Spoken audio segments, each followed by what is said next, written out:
Bonjour ou bonsoir à vous tous et merci d'être encore en notre compagnie. Vous êtes dans Le Monde en 7 ce samedi 7 décembre 2019. Nous allons revenir sur quelques sujets marquants de l'actualité qui retiennent notre attention.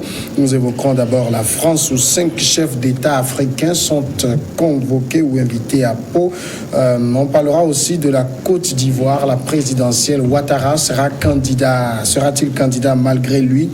Et puis en seconde partie, on évoquera 2 sujets Togo. Le groupe Tigre Révolution, ce groupe présenté comme étant à l'origine de l'attaque contre des forces de la gendarmerie le 23 novembre dernier, est-il démantelé? On parlera également de la présidentielle 2020, le corps électoral qui est convoqué pour le 22 février prochain. Et pour évoquer ces sujets, autour du plateau ce samedi, Vincent Ameganvi, député du Nouvel Engagement togolais. Honorable Ameganvi, bonjour. Bonjour Samuel et bonjour à tous les téléspectateurs qui nous suivent sur Niveau TV. Face à vous, Philippe Plagbé, dit juriste au Centre de documentation et de formation sur les droits de l'homme. Bonjour. Bonjour Samuel, merci de nous accorder ce cadre pour échanger sur l'actualité internationale et nationale. Et bonjour également à tous ceux qui nous suivent. Merci beaucoup. On va commencer donc avec la France. Comme je le disais, le président Emmanuel Macron a invité ou convoqué, c'est selon, à Pau, dans le sud-ouest de la France, le 16 décembre prochain, les présidents de 5 pays du G5 Sahel pour leur réclamer un appui plus clair face à la montée du sentiment anti-français au Sahel. On va regarder tout de suite dans ce reportage donc sur cette sortie d'Emmanuel Macron qui donc convoquait à Pau les 5 chefs d'État du G5 Sahel. C'est un message d'une rare fermeté au salut d'une convocation. Depuis Londres, où il participe au sommet de l'OTAN, le président français Emmanuel Macron a appelé ses homologues sahéliens à une table de discussion le 7 décembre prochain. Objectif, que ces derniers clarifient leur position quant à la présence française sur place, et ce, à l'heure où le sentiment anti-français grandit dans plusieurs pays sahéliens. Nous devons, à très court terme, reclarifier le cadre et les conditions politiques de notre intervention au Sahel. D'abord et avant tout, avec les 5 États africains, membres du G5 Sahel. J'attends d'eux qu'ils clarifient et formalisent leur demande à l'égard de la France et de la communauté internationale. Cet appel intervient 9 jours après la mort de 13 soldats français au Mali, dans un crash d'hélicoptère et suite à des manifestations contre la présence française dans le Sahel, notamment au Tchad et au Mali. C'est pour toutes ces raisons, et afin de procéder à ces clarifications, que j'ai invité à Pau, le 16 décembre prochain, les 5 chefs d'État africains concernés et impliqués dans le G5 Sahel, pour pouvoir apporter des réponses précises sur... Quelques 4500 soldats de la force française Barkhane sont engagés à ce jour auprès de l'armée malienne et du G5 Sahel dans la lutte contre les attaques djihadistes qui ont occasionné de nombreuses victimes dans le Sahel.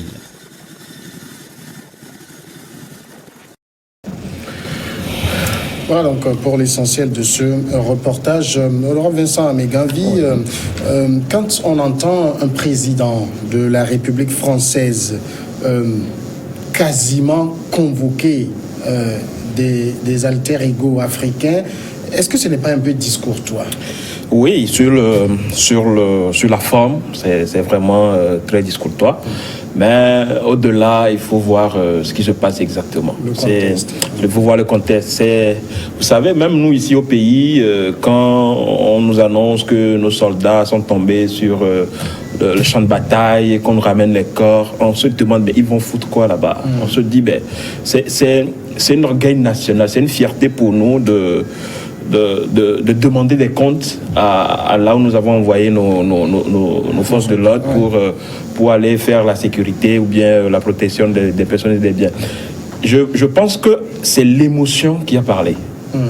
La France venait de perdre des éléments, 13 soldats, et la population française, le peuple français veut des comptes.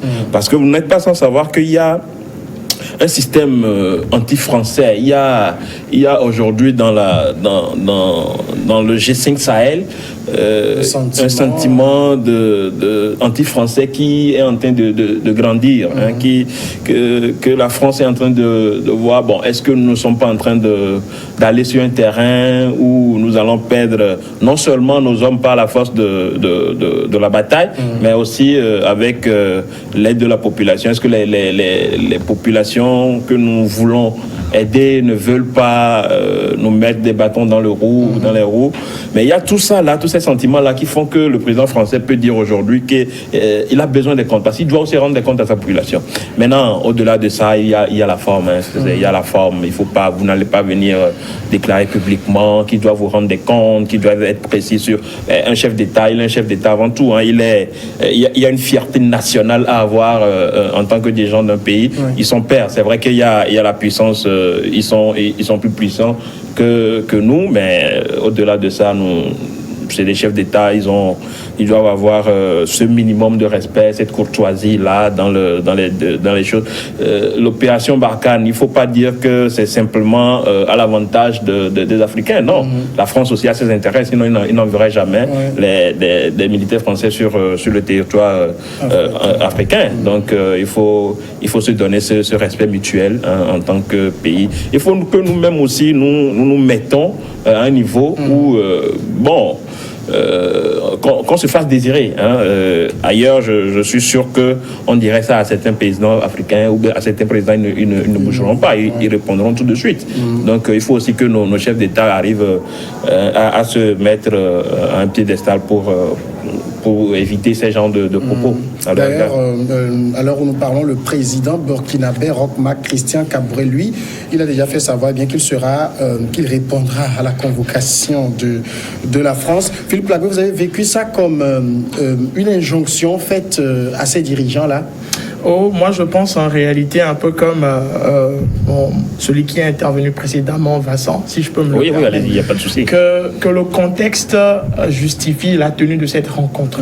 Maintenant, je pense qu'on a toujours reproché à Macron le style qu'il emploie dans son discours. Il est toujours ferme et à plusieurs reprises. Un peu paternaliste aussi. Voilà, à plusieurs reprises. Je parlerai d'abord de son pays. Lorsque la crise sociale des gilets verts a commencé, des gilets jaunes, excusez-moi, a commencé, Monsieur Macron avait tenu, en tout cas sur la forme, un discours qui avait plutôt exacerbé la situation que de la calmer. Il a dû revenir avec un discours plus souple, un discours plus humble. Lorsqu'il a fait son discours au Burkina, en présence même du président burkinabé, il a tenu des propos qui ont été déplorés par rapport aux relations diplomatiques qu'il pouvait avoir entre deux pays. Et actuellement, il tient le même discours, mais je pense que le contexte le justifie. Parce que de plus en plus, comme Vincent vient de le dire, la France est très contestée. Et par ailleurs, la France commence par avoir une certaine concurrence.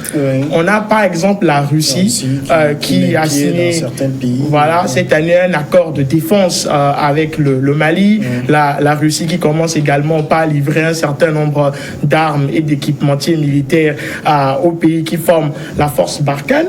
Et surtout, c'est extraordinaire parce qu'aujourd'hui, c'est un bilan qui ne peut pas défendre la présence militaire de la France et des forces étrangères qui sont là. Donc en fait, cette rencontre en réalité qui se fait, quelle que soit la façon dont elle a été convoquée ou elle a été mise sur pied, dépendant des humeurs et des terminologies, elle était importante. Et moi, je pense que c'est vrai, le lieu même de la rencontre peut être discuté parce que pourquoi pas, on nous dira que c'est là-bas que se trouve le régiment dont sont issus les soldats français qui sont tombés. Mais je pense que si on se rend compte que le problème, il est en Afrique, que les chefs d'État africains qui sont concernés sont majoritaires dans cette question, ça aurait pu être une rencontre symbolique qui se fait en Afrique pour permettre en fait aux Africains de comprendre que la France, bien sûr, en voulant protéger ses intérêts, ne veut pas voir la perpétuation du terrorisme dans nos pays, sur notre continent.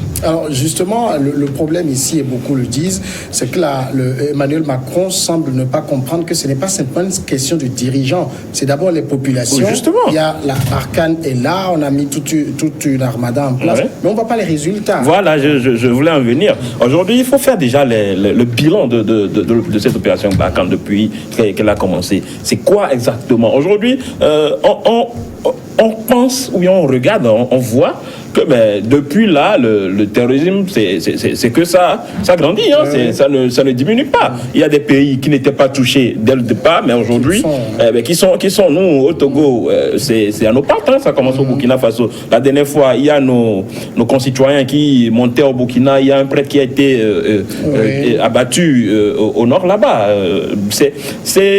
Ça commence par se répandre.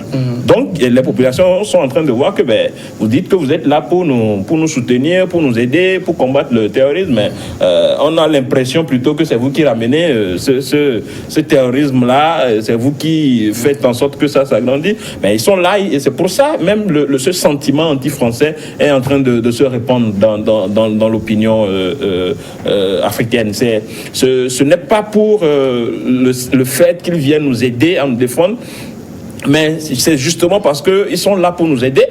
Mais malheureusement, on ne voit pas les résultats. Les populations ne sentent pas réellement les résultats de ces opérations qu'on a d'ici et là. Donc c'est pour ça exactement on peut dire que il y a un sentiment anti-français, un sentiment que les populations sont en train d'avoir contre les Français. Alors justement, quand les 5 chefs d'État, je ne sais pas ce que les 4 autres feront, mais je doute fort qu'ils refusent cette convocation. Quand ils iront, ils vont peut-être donner toutes les assurances qu'il faut à Emmanuel Macron. Mais ça, ce n'est pas ça qui va changer l'opinion dans ces pays-là. Exactement. Moi, je pense que la fronde ou la mutinerie citoyenne, elle est déjà lancée. En 2013, quand la France arrivait au secours de l'armée malienne par rapport à la montée de l'AQMI, toutes les populations ont réservé après cela un accueil très chaleureux à M. François Hollande. Actuellement, la courbe elle a été complètement inversée. Il y a même des manifestations qui ont eu lieu dans le mois de novembre au Mali, où on est allé même brûler le drapeau français, alors que ce drapeau-là, il flottait fièrement les précédentes années. Et moi, je pense en réalité que je vais d'abord faire une analyse du discours de M. Macron. Quand je dis une analyse, c'est peut-être trop dire, mais il a employé des mots, ou un mot en particulier qui, moi, m'a surpris. Il dit qu'il faut formaliser encore le cadre de l'intervention française. Mais écoutez, il s'était entendu avant qu'il intervienne. Donc, c'est ça l'ambiguïté. Hein. Quel type de formalisme il veut encore? Une fois encore, est-ce qu'il veut exclure la concurrence? Est-ce qu'il veut s'assurer qu'en réalité, c'est les puissances occidentales qui sont dites démocratiques, qui aient un certain ancrage dans ces pays africains pour éviter la concurrence? Clairement, si nous sommes là, on ne veut plus que d'autres soient là. Exactement. Voilà. Et il dit encore une deuxième chose, moi, qui m'effare, et je vais dire sur un ton d'humour, mais en étant sérieux sur le fond, que M. Macron commence par parler comme un président africain qui tend vers la dictature. Il dit qu'on laisse perdurer certains mouvements anti-français qui sont tenus par des responsables politiques. Quand on sait qu'il y a... Voilà. Il faut interdire ces genres de manifestations, clairement. Ça n'a aucun sens parce que, bien sûr, il y a des responsables politiques, des citoyens, des activistes, un peu comme Kémy Séba, mais il y a également, si j'ai bonne mémoire, le ministre de la Défense burkinabé qui a dit qu'il était étonné de voir qu'avec le déploiement de tellement de troupes, le déploiement de tellement de logistique, la France n'est pas arrivée avec les forces onusiennes et compagnie à aller au bout de sa mission première qui était de chasser ou de mettre fin au terrorisme qui est en expansion. Donc, qu'est-ce qu'il attend et c'est là où je reviens à la question que vous me posez. Qu'est-ce qu'il attend des populations africaines qui sont touchées par ce mal? Qu'elles se taisent, qu'elles acceptent de voir leurs frères et eux-mêmes être touchés chaque jour par des morts, par des pertes, par d'autres pertes, par des dommages collatéraux. Je ne pense pas. Il faut laisser les gens s'exprimer. Et là, vous savez, Antonio Guterres, lui au moins, il est assez pondéré et modéré. Il fait le bilan de 2019 du terrorisme dans ces pays-là. Il dit plus de 1500 civils tués depuis janvier. C'est-à-dire, on ne parle même pas encore des militaires. On parle des civils. Et il ajoute plus d'1 million de déplacés internes dans les frontières. C'est-à-dire qu'on ne parle même pas des migrations extérieures, on parle de la migration qui a eu lieu dans ces pays. Et il dit, en 2018, il ne peut pas encore faire le bilan de 2019, ou en tout cas, je ne l'ai pas eu. Il y a eu 465 attaques en 2018 et on a constaté une augmentation. Donc, dites-moi, vous pensez, le Mali, cette partie du Mali, le nord, qui est un désert, qu'est-ce qui empêche la force française, la force Barkhane et les autres forces qui arrivent, parce qu'il paraît qu'il va y avoir un appui du Danemark et compagnie. Qu'est-ce qui empêche en fait ces forces-là de déloger les terroristes? Et en fait, les populations sont fondées dans leur interrogation. Et on ne peut pas en fait dire que maintenant il faut interdire ce type de mouvement.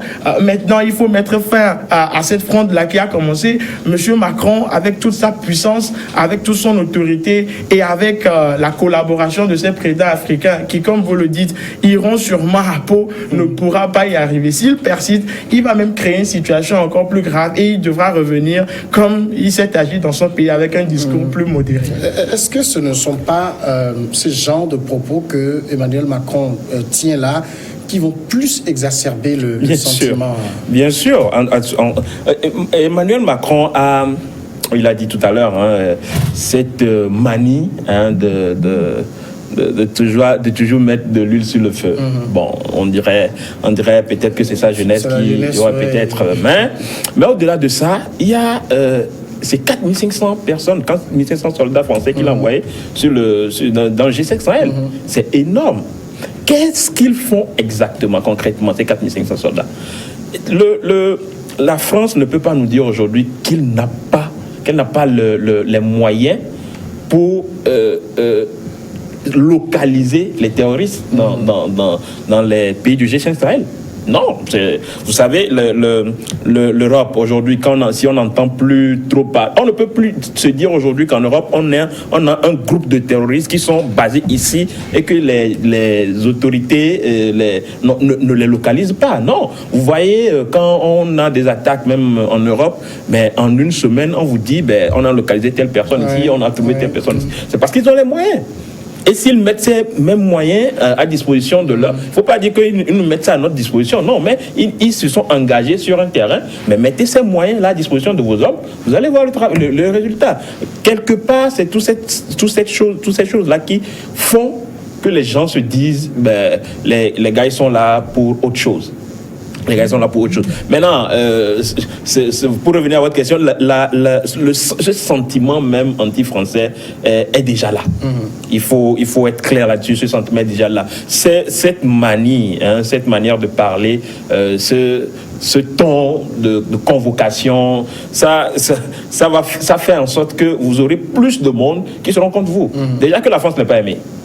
En dehors de certaines personnes qu'on peut dire qui sont soutenues, qui sont aimées, mais la France elle-même, en tant qu'État, n'est pas... les gens ne le portent pas dans leur cœur. Donc, surtout avec ce qui s'est passé en Libye. Ça a commencé là.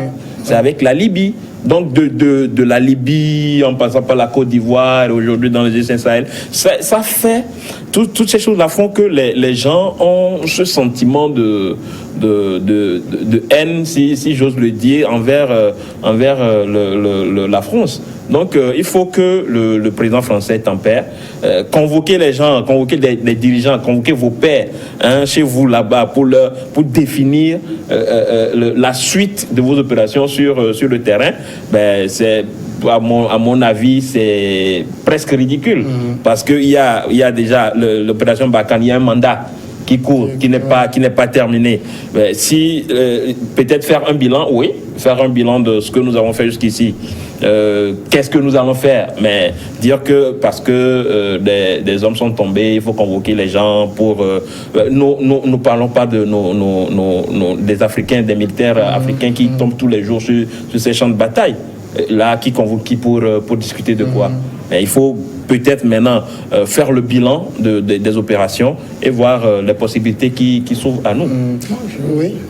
Je me demande en réalité si ce sentiment anti-français, il est aussi avéré ou il est aussi prononcé que ça. C'est-à-dire, je ne me rétracte pas. Je veux simplement préciser un peu en utilisant les propos de Koulibaly, leader. C'est quelqu'un qui est de plus en plus écouté, qui dit, vous savez, on parle toujours français. Hein. Oui. C'est-à-dire qu'il y a des symboles, des emblèmes et des valeurs qui sont toujours inhérents à la France que nous continuons d'adopter. Moi, je pense, exactement. C'est-à-dire que moi, je pense que dire ce même sentiment anti-français, c'est parce que c'est M. Macron qui l'a prononcé. Oui. Moi, je pense qu'en réalité, c'est un reproche indirect que les populations adressent à l'incompétence ou à l'incapacité de nos chefs d'État africains à avoir une vision à long terme et à mettre sur pied un certain nombre de politiques d'avenir qui permettent de contrer un certain nombre de menaces à la population, au bien-être de la population, y compris le terrorisme.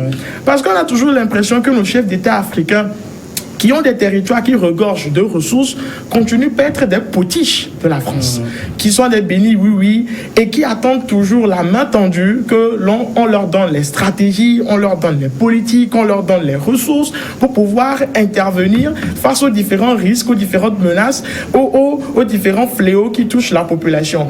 Et en réalité, c'est extrêmement mauvais. Et moi, j'irai encore dans le sens de Vincent quand il dit, moi, je pense que le bilan, il est fait. C'est 5000 en plus des 4500 soldats français, c'est 5000 soldats africains qui étaient supposés remplacer peu à peu les soldats français. On a commencé depuis 2014 avec la force Barkhane, elle a été relancée après, on y est toujours. Et le mal qu'on était censé combattre, il est en train de grandir. C'est extrêmement grave. Et il y a de très bonnes analyses qui commencent par se faire. Parce que malheureusement, ce que M. Macron va faire avec ce type de discours, avec ce type de rencontre, c'est de donner plus de force encore au terrorisme, qui trouve son terreau fertile dans les frustrations et dans le mal-être de la population. Et les gens commencent par dire, en réalité, on a adopté la mauvaise politique pour combattre le terrorisme. Il fallait plutôt soigner les maux qui étaient à la racine du problème du terrorisme. C'est que les terroristes se sont appuyés sur cette coupure, cette rupture entre un certain nombre de localités et la capitale, le centre, où l'État était faiblement présent, où l'État n'intervenait pas, où les services sociaux, les services publics étaient complètement absents. Si l'État arrive petit à petit, même si c'est des zones où il y a des combats à prouver, qu'il se soucie des citoyens, on aura gagné en fait beaucoup de terrain sur le terrain, surtout avec des organisations terroristes telles que Daesh. Daesh, en fait, vous dit, ma politique, c'est de créer un État. Une alternative à l'État actuel qui n'arrive pas à répondre à vos besoins. Bien sûr, c'est une arnaque parce que dès qu'ils l'ont essayé dans d'autres pays, ça n'a pas marché. Mais en réalité, c'est comme ça qu'il faut construire le discours. Et malheureusement, on n'a pas l'impression que la France, qui, je vais le dire à demi-mot, qui est exploitatrice majeure des ressources des pays concernés, veut vraiment laisser les Africains... Si je peux ajouter un mot, je pense que, grosso modo, c'est que la France a peur de la Russie et de la Chine qui s'introduit de plus en plus en Afrique. Donc, ils veulent avoir la même mise sur ce qu'on peut appeler leur chat gardé. Je me rappelle, il me semble, c'est le président centrafricain qui a dit tout le monde a sa place. Si la France a un problème avec la Russie et les autres, quelles règles sont problème avec eux? Oui, c'est vrai, il a raison. Il a raison d'ailleurs. Aujourd'hui, la France ne peut plus dire que c'est ma chose. Nous sommes dans un environnement où chacun trouve sa place. Aujourd'hui, c'est des relations État-État. Ce n'est plus des relations État-continent. Ça, c'est fini depuis. Il faut que nos chefs d'État commencent par mettre ça dans la tête des dirigeants, que ce soit français ou ailleurs, qu'aujourd'hui, nous sommes souverains et nous pouvons décider de notre sort. Nous, si nous voulons nouer des relations avec la Russie ou avec la Chine ou avec d'autres pays africains, ben ça nous engage, ça engage nos populations. Il faut d'abord qu'on se soucie du bien-être de notre population avant de penser à autre chose. Si je peux placer 2 mots, moi je pense qu'en réalité, c'est dommage pour l'Afrique. C'est-à-dire, moi, je ne pense pas que la Russie veut autre chose que la France. Oui, c'est la même chose. C'est pour ça qu'il faut d'abord penser au bien-être de notre population. Et en fait, il y a une très belle analyse que j'ai lue il y a de cela un mois ou deux qui dit que c'est dans le même contexte, hein, dans le même registre, mais avec différents courants. C'est en réalité l'Afrique n'est pas prête de se développer à cette allure. C'est-à-dire qu'il y a les institutions économiques qui vous font croire que vous avez de la croissance. Oui. La croissance n'équivaut pas à un développement. En fait, la croissance, ça veut dire simplement que vous avez des ressources. C'est des chiffres, point. Exactement. Et à chaque fois, écoutez-moi bien, à chaque fois qu'on a compris que l'Afrique avait des ressources, on a commencé par lui vendre le rêve selon lequel c'est le continent, mais c'est le continent. Et on s'est toujours assis pour partager l'Afrique avec un sentiment paternaliste. Ça s'est passé pour la traite négrière, ça s'est passé pour la colonisation, ça s'est passé pour le néocolonialisme qui dure un peu plus d'un demi-siècle, et c'est encore en train de se passer parce que là, comme on ne peut plus dire qu'on vient christianiser, je suis chrétien, donc je sais bien de quoi je parle, comme on ne peut plus dire qu'on vient christianiser, civiliser et compagnie, maintenant on est en train de dire il y a des menaces tellement grandes, des menaces humanitaires, que nous on est juste venus vous aider. Mais en réalité c'est faux. Et c'est grave ce qui se passe parce que j'ai l'impression que le développement de l'Afrique, on va devoir dire au revoir cela pour cette génération. Et puis quand le président français dit dans ses propos, la France n'est pas là avec des visées néocolonialistes, impérialistes ou avec des fins économiques, c'est l'hôpital qui se fout de la charité. Et vraiment, il se fout de la charité avec un F. Ben, ils sont là pourquoi alors? C'est quoi? Parce que la France ne peut pas engager ses hommes s'il n'y a pas d'intérêt. Ça, ben, c'est comme... C'est pas possible. Mais ça, De Gaulle l'a si bien dit, hein, la France n'a pas d'amis. Et puis, c'est De Gaulle qui a raison. C'est De Gaulle qui avait raison. Maintenant, c'est pour faire peut-être... c'est pour se faire bien voir par certaines personnes qu'on dit cela. Ou bien c'est pour arrondir les angles qu'on dit cela. Mais en réalité, c'est autre chose. C'est autre chose. S'il n'y a pas d'intérêt, la France ne va jamais... Il y a d'autres pays, hein. Il y a d'autres pays où il se passe des atrocités, mais la France ne met pas sa bouche dedans parce qu'il n'a pas d'intérêt. Parce qu'il n'y a rien à gagner là-bas, ils s'en foutent carrément. Donc, dire qu'ils ne sont pas là pour les intérêts, non, c'est blaguer tuer, comme le diraient les Ivoiriens. Et puis dernière question sur le sujet, il dit j'ai besoin de ces clarifications pour continuer à maintenir la présence française. Il faut qu'ils l'affirment, en parlant des dirigeants, les 5 là, politiquement dans leur pays, devant leur opinion publique. Mais là, ça crée un problème. Ces dirigeants vont aller lui dire d'accord, nous voulons ta présence, vont revenir. Ce qu'ils demandent, c'est qu'ils puissent l'affirmer devant leur population. Devant leur population. Mais ça les met en porte-à-faux avec leur population qui, justement, ne veulent plus de cette présence militaire, non. Que ce soit française, américaine ou je ne sais de quel pays. Hein. Non, en réalité, c'est la preuve que cette initiative d'intervention militaire dans les pays de la force Barkhane, c'est une entreprise au sens propre comme figuré du terme, parce que Macron réclame l'exclusivité. C'est drôle d'employer ce terme, mais il réclame l'exclusivité, sa présence. Et comme je l'ai dit, et comme je pense Vincent aussi l'a soutenu, c'est pour simplement dire qu'il y a un certain nombre de forces étrangères qui ne s'allient pas à notre idéologie politique qu'il faut écarter. Et moi, je pense qu'il parlait au nom du Royaume-Uni, des USA et de tous ces pays, comme je le disais, un peu dit démocratiques par rapport en fait à la Russie. Donc ne vous inquiétez pas pour les USA, ne vous inquiétez pas pour le Royaume-Uni qui interviennent déjà, mais moins que la France.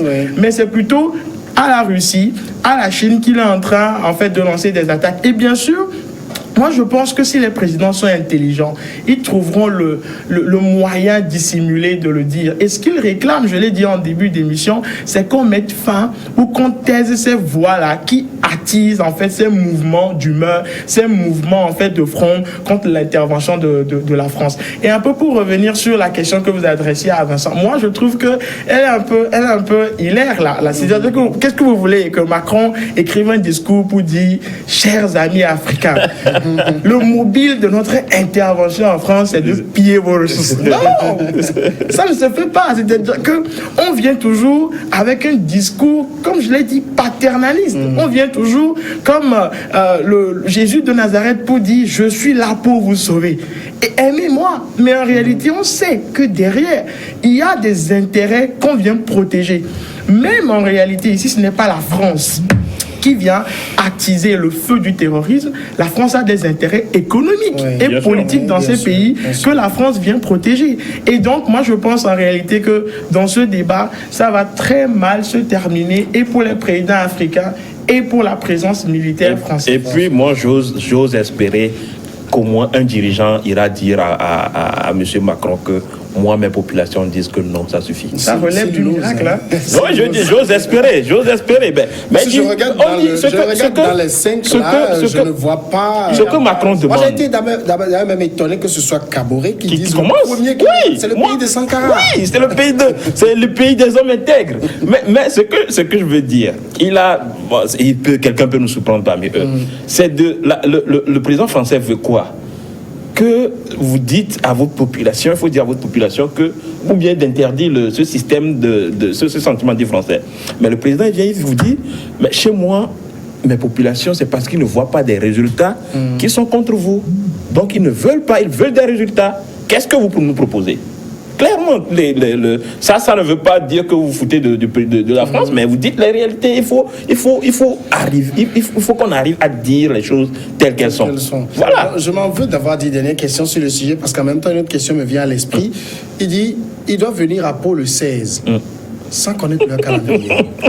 Oui, heureusement, il leur laisse un peu de temps parce que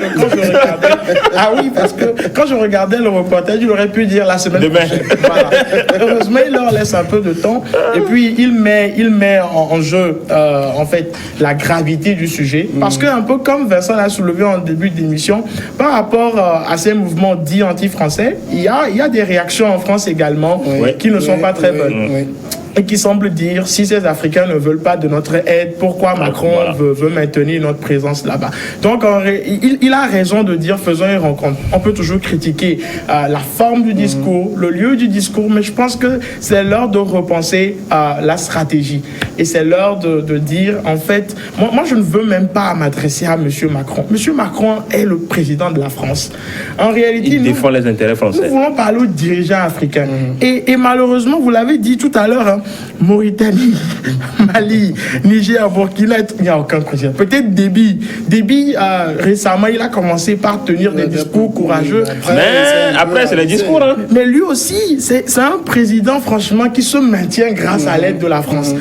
Même le Nigérien qui est en train de partir, il sait, il veut en fait placer un dauphin. Il a besoin de l'aide de la France. Vous venez de dire que le Burkinabé, qui lui, malheureusement, il n'est pas sankariste. Le Burkinabé, et on va en parler, peut-être, je vais faire référence à lui, c'est un pro-Compaoré, mais qui à un moment donné est parti et qui a été choisi comme une alternative. Donc le Malien, lui, il est tellement fragile. Dans les mains de la France. Donc pour la Mauritanie, en discutant défenseur l'autre fois, lorsqu'on s'était vu à Banjul, la Mauritanie, c'est un peu le recensement de tous les problèmes de droits de l'homme en Afrique. Donc a besoin de la France pour... Donc vous voulez que quel pays africain parmi ceux-là aille tenir tête à la France qui les soutient? Il fallait peut-être inviter d'autres pays. Hein. Il y en a qui ne sont pas concernés. Qui ne sont pas concernés par on n'a pas de soubassement démocratique fort. Quand on n'a pas une population qui a la conviction que vous avez accédé au pouvoir par la force de vos idées, ils n'ont pas par la force des magouilles et des relations, malheureusement, elle est fragile. Et quand le père de tous dit « venez chez moi à la maison », vous venez, vous protestez peut-être implicitement, mais à la fin, vous dites « d'accord, papa, on va le faire ». Qu'est-ce qui va se passer? La Côte d'Ivoire, pour continuer, c'est le second sujet qu'on évoque tout de suite. Ouattara, candidat malgré lui, c'est une question. Le président ivoirien Alassane Alassane Ouattara, qui entretient depuis plusieurs mois le mystère sur une éventuelle candidature à un 3e mandat lors de la présidentielle d'octobre 2020, a annoncé samedi qu'il serait candidat si ses rivaux historiques, les ex-présidents Henri Konan Bédié et Laurent Gbagbo, le sont également. Mon intention, c'est bien de transférer le pouvoir à une nouvelle génération. Mais attention, je ne le ferai que si tous ceux de ma génération comprennent que notre temps est passé. Si eux, ils décident d'être candidats, alors je serai candidat. C'est ce qu'il a déclaré à Katiola lors d'un meeting dans le cadre d'une tournée de 5 jours dans le nord de la Côte d'Ivoire. Est-ce que Vincent Mengambi, on n'est pas avec des hommes qui jouent avec le destin des Ivoiriens? Jouer, c'est trop petit, hein, même. C'est que les gens... il faut trouver un mot plus fort que jouer. Sincèrement, le Glace, il s'est déclaré, hein, c'est fini, il est candidat. Il ne faut pas chercher de midi à 14h.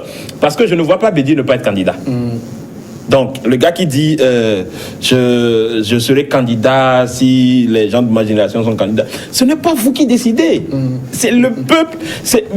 Moi, je n'arrive pas à comprendre. Moi, sincèrement, je n'arrive pas à comprendre ces genres de propos de quelqu'un qui est venu au pouvoir.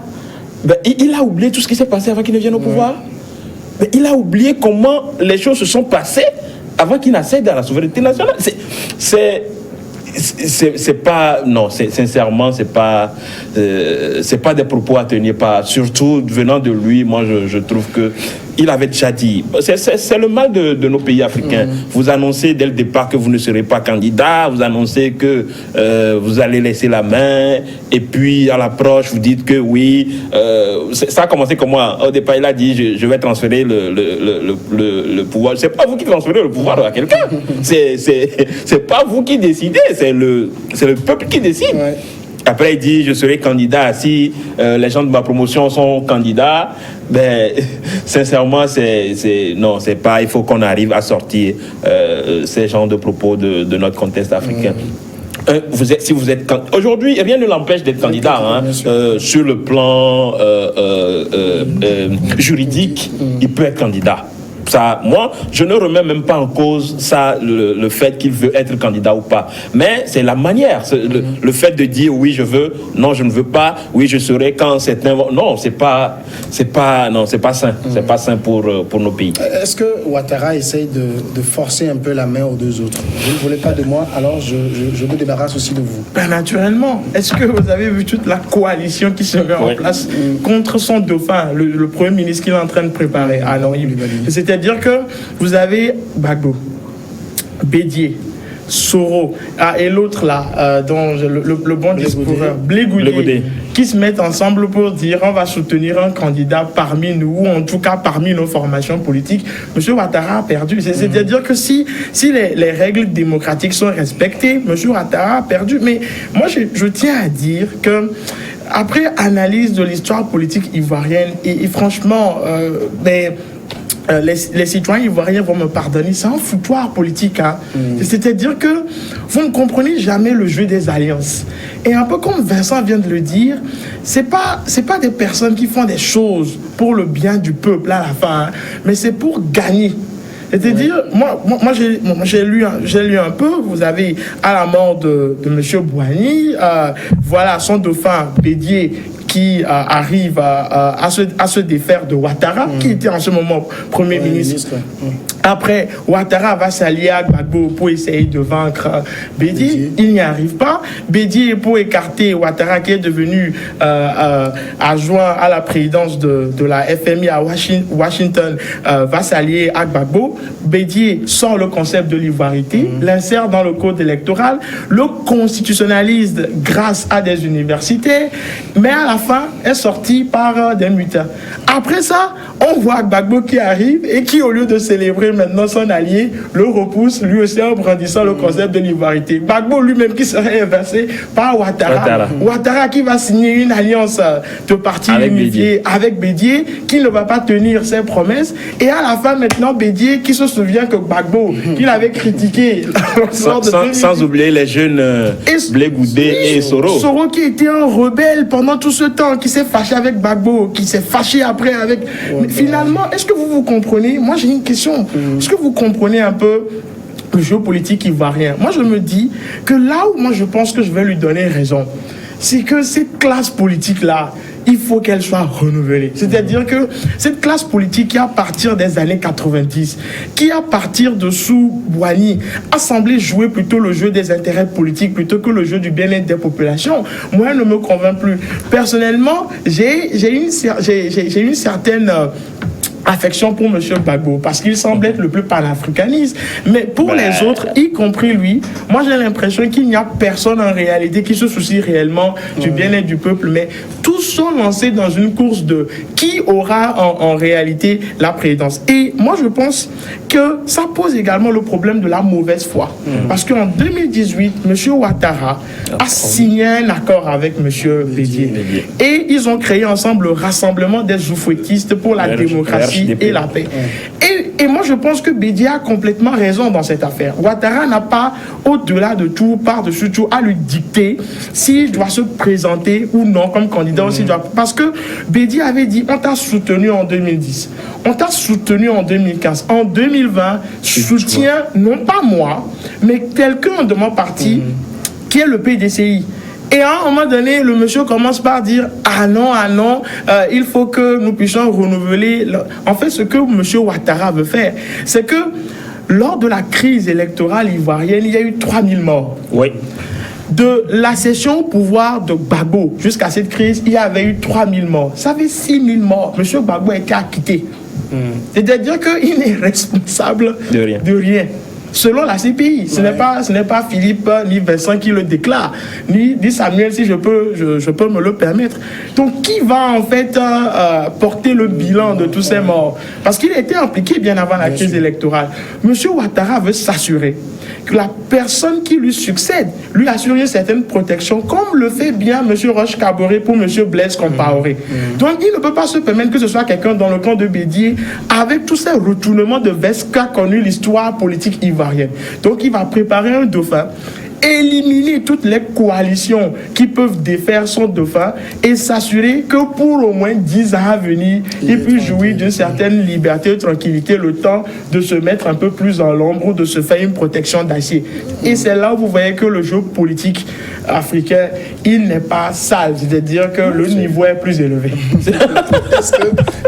Est-ce que quand il dit si les gens de ma génération le sont également, est-ce qu'il pense directement à Laurent Gbagbo qui est très loin actuellement de la Côte d'Ivoire et dont on n'est pas sûr qu'il rentre pour se présenter et être candidat? Il pense directement à Bédié? Je pense que, il y a les journaux qui ont cité ces deux noms. Les journaux ont cité le nom de Laurent Gbagbo et le nom de Henri Konan Bédié. Je pense que c'est les deux qui sont de sa génération. À part les deux, je vois pas. Parce que Laurent Gbagbo, il a 74 ans. Oui. Ouattara lui-même en a 77. Bédié a 85 ans. Voilà, je pense que il touchait vraiment ces deux personnalités. Maintenant, il y a une chose aussi.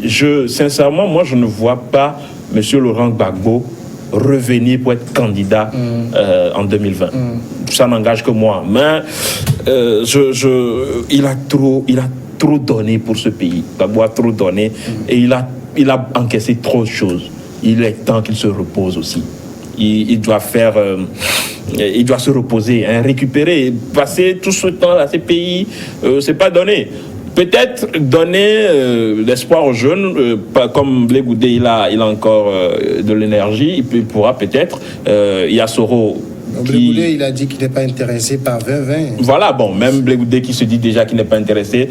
C'est vrai, Philippe l'a dit tout à l'heure, que Ouattara a peut-être raison de dire qu'il faut balayer la classe politique, cette classe politique de sa génération. Mais ce n'est pas seulement sa génération. En vrai, il y a des gens qui sont à la tête, mais c'est tout un cercle, c'est un rouage. C'est des gens qui se tirent les balles dans le pied, c'est des gens qui se lancent des pots de banane partout.